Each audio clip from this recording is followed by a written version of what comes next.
Hello, আসসালামু আলাইকুম। কি অবস্থা সবার? আমি একটু সিক, জ্বর, ঠান্ডা। তো আজকে যখন ভয়েস দিচ্ছিলাম তখন আলহামদুলিল্লাহ অনেক বেটার। বাট 2-3 দিন যাবৎ ঠান্ডায় অনেক খারাপ অবস্থা ছিল, একদম নিঃশ্বাস নিতে পারছিলাম না। মুখ টুক একদম ছিলে গেছে। তো অনেক বেশি ইচ্ছা করতেছিল ভর্তা খাওয়ার জন্য। এই জন্য হচ্ছে প্রিপেয়ার করে ফেললাম, যেহেতু ফ্রাইডে ছিল গতকালকে। তো এটা আমি আজকে হচ্ছে ভিডিওতে ভয়েস দিচ্ছি।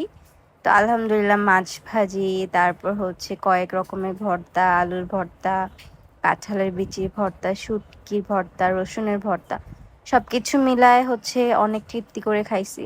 তো ভর্তাগুলো হচ্ছে ছোট বোন করছে, আমি একটু হাতে হাতে হেল্প করছিলাম।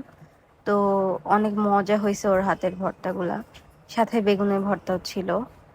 আর এভাবে আমার হচ্ছে একদম সবগুলো ভর্তা মিক্সড করে পরে মাখায় ঝাল ঝাল খাইতে কি যে মজা লাগে।